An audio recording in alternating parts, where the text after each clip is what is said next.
Hi there. Thank you very much for playing The Beginner's Guide. My name is Davey Reedon. I wrote The Stanley Parable, and while that game tells a pretty absurd story, today I'm going to tell you about a series of events that happened between 2008 and 2011. We're going to look at the games made by a friend of mine named Coda. Now, these games mean a lot to me. I met Coda in early 2009 at a time when I was really struggling with some personal stuff, and his work pointed me in a very powerful direction. I found it to be a good reference point for the kinds of creative works that I wanted to make. So just to start you off, this is, I think, the first game he ever made. It's a level for Counter-Strike. You can walk around here, by the way. And mostly it's just Coda learning the basics of building a 3D environment. But what I like is that even though he starts from the simple aesthetic of a desert town, he then scatters these colorful abstract blobs and impossible floating crates around the level. And of course, it destroys the illusion that this actually is a desert town, and instead this level becomes a kind of calling card from its creator. It's like a reminder that this video game was constructed by a real person. And it kind of makes you wonder, what was going through his head as he was building this? This is what I like about all of Coda's games. I mean, not that they're all fascinating as games, but that they are all going to give us access to their creator. I want us to see past the games themselves. I want to get to know who this human being really is. And that's exactly what we're going to do here. So, it's 2008, Coda starts making these games, and he never releases any of them. He doesn't put them onto the internet, he just makes them and then immediately abandons them, and they sit on his computer forever. And I think he really understood this image of himself as a recluse. At one point, he jokingly renamed his computer's recycling bin to Important Games Folder. So, this was just how he worked. He tended to crank them out one after the other without even really pausing to try to understand what he had just made, until suddenly one day, he just stopped. In 2011, that was it. He made his last game, and then he hasn't made another one since. And that's why I've taken this opportunity to gather all of his work together, is because I find his games powerful and interesting, and I'd like this collection to reach him, to maybe encourage him to start creating again. And if the people like you who play this also happen to find his work interesting, then I'm sure it'll just send that much stronger of a message of encouragement to Coda.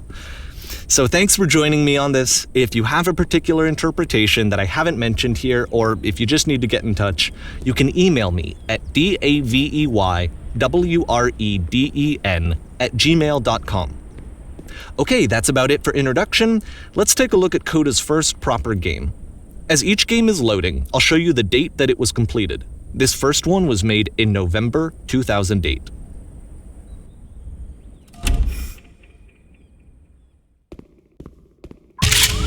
Warning.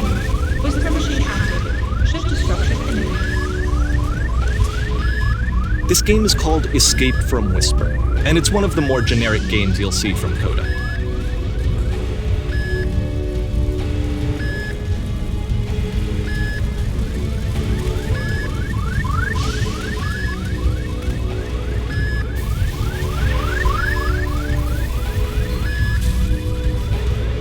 Security call breached. Hostile alien life form inbound. It kinda looks like this game was abandoned mid-development. For instance, you have this gun, which you'd think would indicate that there are supposed to be monsters or enemies somewhere, but then clearly there are no enemies anywhere. You can't even reload the gun when you run out of bullets. But ultimately we don't really know. Maybe Coda thought that actually it was complete the way that it is. And I think that we should talk about his games for what they are, rather than for what they're not. Enemy force neutralized. Begin shield evacuation. I love how you can see the bottom of the universe from this room.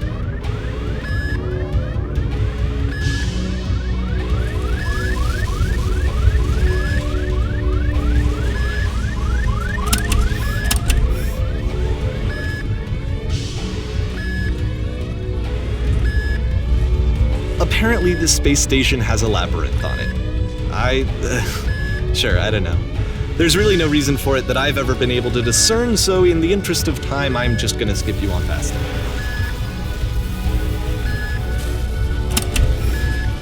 Okay, this is the part that's interesting. The game has this narrative about the whisper machine and how it has to be turned off, and then you get to the engine room. Hey, you there, in the engine room.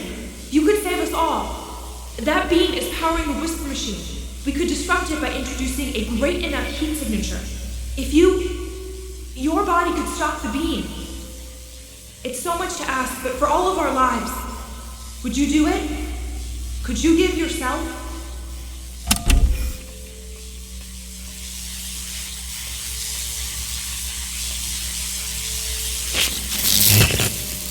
Let me pause here for a second. What you just experienced, stepping into the beam and then dying, is probably what Coda had initially intended when he was developing this level. But when he first compiles and plays it, something goes wrong. There's a bug somewhere. And this is what happens instead.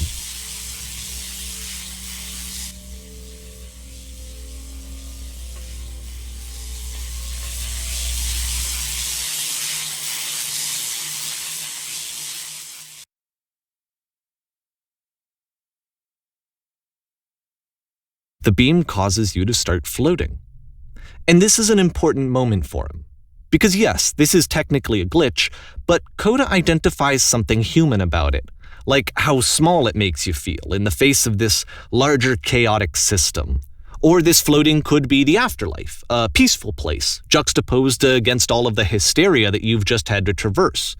I don't even know. I have no idea what he was thinking, but what's clear is that after making this, something lodges itself in his brain. He wants to do more of these really weird and experimental designs. So he stops work on this and moves on to a stream of tiny little games that go in all sorts of directions. Let's go ahead and take a look at the first game he made after leaving this one behind.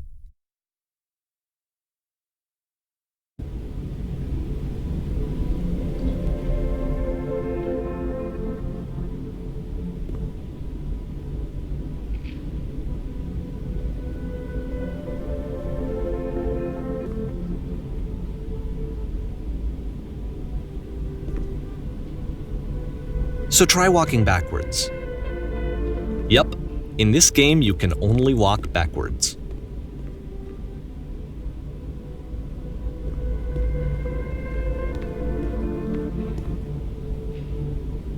So it's a short and relatively minimalist experiment combining motion and narrative. It is less advanced than the previous game, but actually it seems to be more focused, more complete. Code is trying to give it a unique voice rather than simply basing it on a pre-existing trope.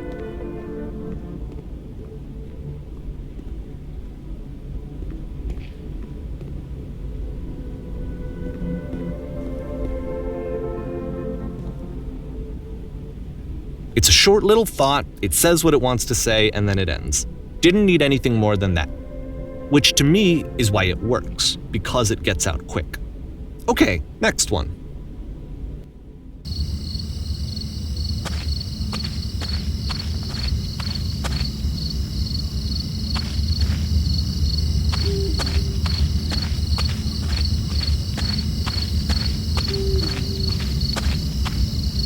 And that's it. Okay, the meaning of this game won't be clear just yet. Please be patient with me for a few more games, and I promise you'll see what makes it interesting. Oftentimes, Coda would put bizarre titles like this one at the start of his games. I wish I'd known him at the time that he was making these early games. He would really only talk to me about his work as he was making it. Once he stopped work on a game, that was it. It was dead to him. And I don't agree with that at all, but what are you gonna do?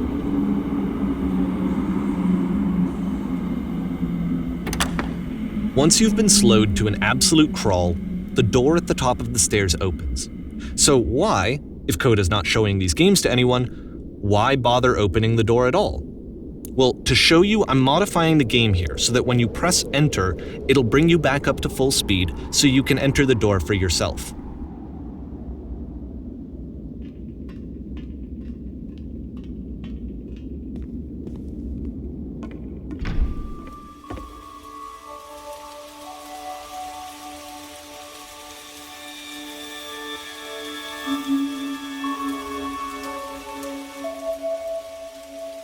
A room that's warm and nice and filled with little ideas for games.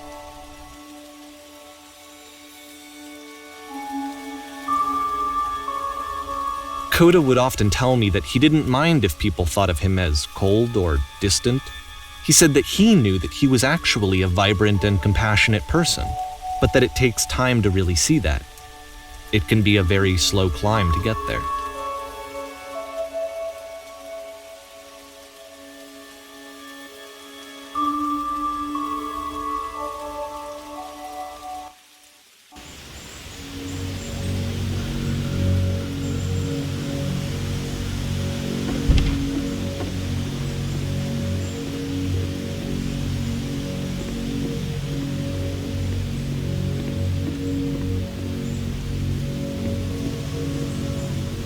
Well, this is new for Coda.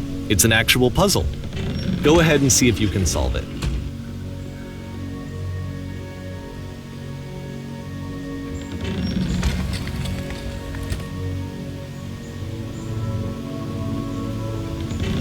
Don't forget that solution, because we're going to see this puzzle again soon. We're going to see it a lot.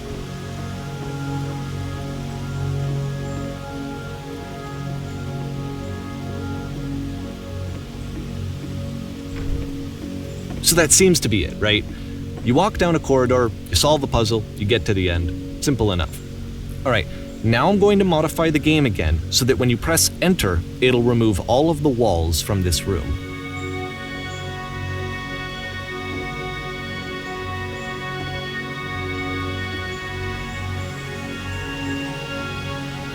How about that? There was more to it than we had any way of knowing. I actually find it funny that this game comes after the stairs game, since they essentially convey the opposite idea. So, in the stairs game, a dull exterior concealed a rich interior, and then, in this level, a dull interior hides this fantastic outer world. Either way, I think that the point is the same, is that most of the time you don't get to know what you're missing, or even that you're missing anything. That's not your role as a player.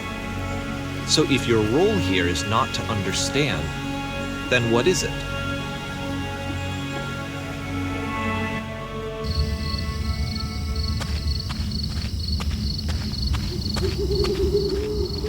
Aha! So, this, combined with the entering game from earlier, tells us that Coda believes his games are connected somehow. It could even be that the stairs game and the puzzle game are literally connected in between this and the entering game. There's a bigger picture that all of his games are meant to play a role in, some larger meaning that we won't be able to grasp until we've seen all of them. And once we have, we can step back and start to understand what exactly that bigger picture is.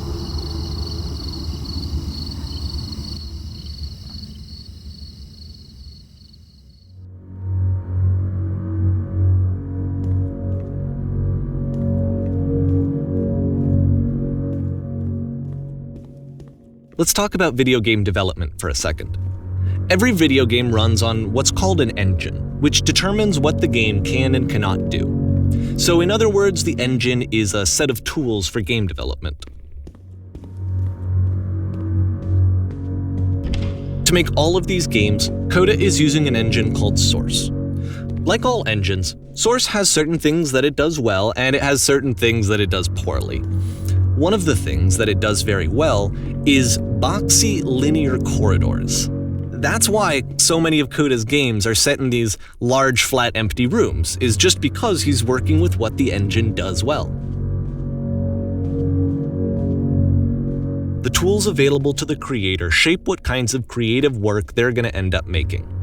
You might consider paying attention to the architecture in Coda's games, to notice how they seem to stem from an engine that's very good at producing linear, boxy corridors.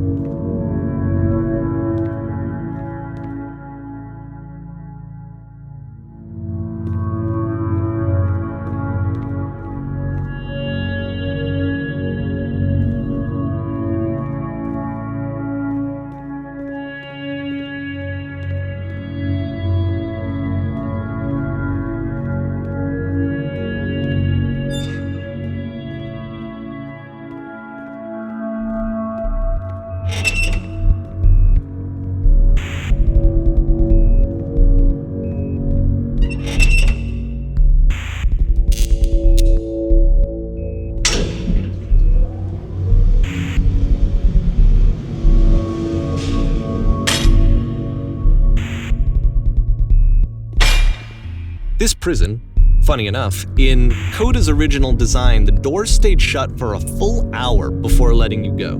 If you don't mind, I think we're gonna skip that. This is something that he and I used to argue about a lot.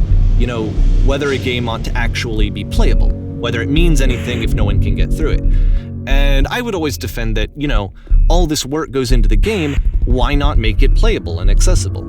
And so we just got into heated arguments over it, and there was one time that after one of these conversations, he went home, and a day or two later, he sent me a zip file entitled Playable Games that was full of hundreds of individual games, each of which was just an empty box that you walked around in and nothing else. Believe me, I played every single one of those just to find out if there was like a gag hidden somewhere. There wasn't.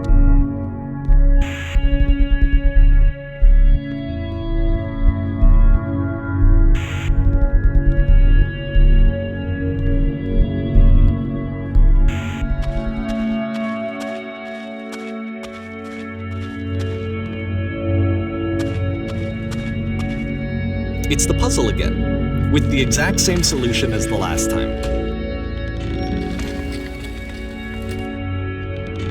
There's still no clear indication of what makes this puzzle so special that Coda is going to return to it over and over. But I promise I'll share with you my interpretation very shortly.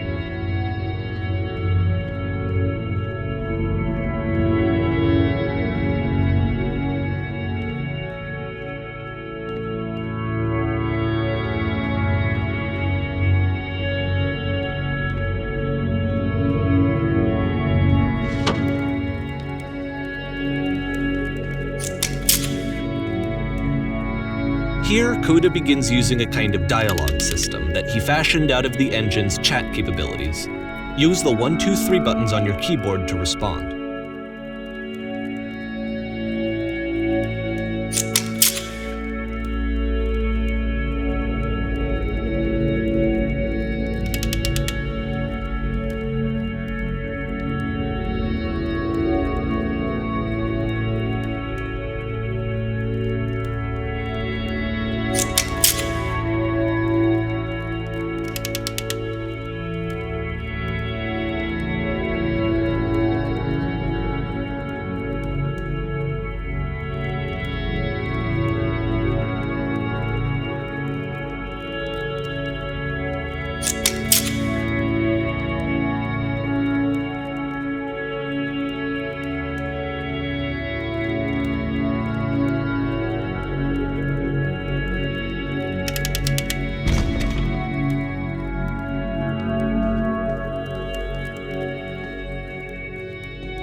And so we make one last descent down to the final floor of the level.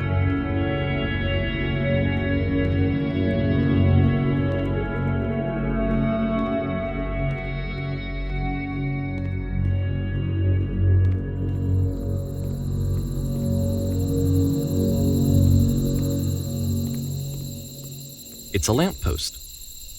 Okay, I can't tell you quite why, but for some reason Coda fixates on this lamppost. It's going to appear at the end of every single one of his games from here on out. I'll tell you what I think. I think that up to this point, he's been making really strange and abstract games with no clear purpose, and maybe you can only float around in that headspace for so long. Because now he wants something to hold on to. He wants a reference point. He wants the work to be leading to something. He wants a destination, which is what this lamppost is. It's a destination. We're going to see it in the work as well. His games are just going to become a lot more cohesive, a lot more fully developed, with more of a clear idea behind them. And as we go, that idea will get clearer and clearer and clearer.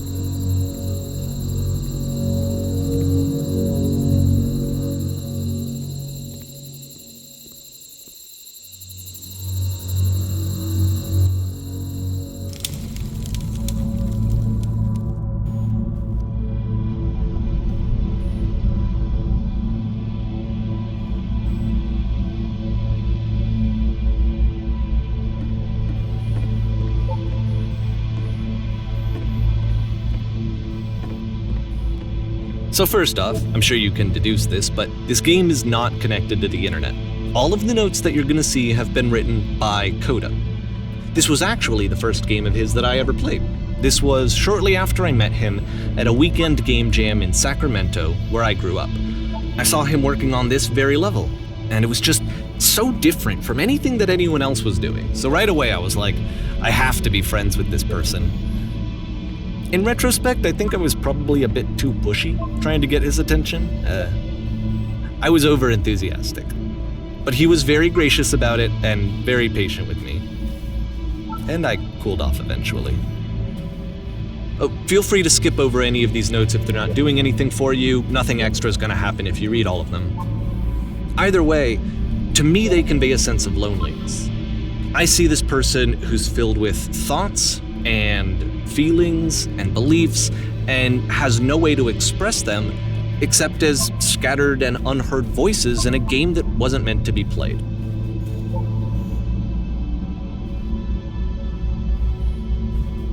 But it's ironic, isn't it, that in playing this game and seeing how alone Coda often felt, that we get to know him better and actually kind of connect with him. And I have to be honest with you, this idea is really seductive to me, that I could just play someone's game and see the voices in their head and get to know them better and have to do less of the messy in-person socializing. I could just get to know you through your work. I think this is why I always liked Coda's games so much, is because it felt like they let me have that connection. I felt as though he was inviting me personally into his world. And then I feel less lonely too.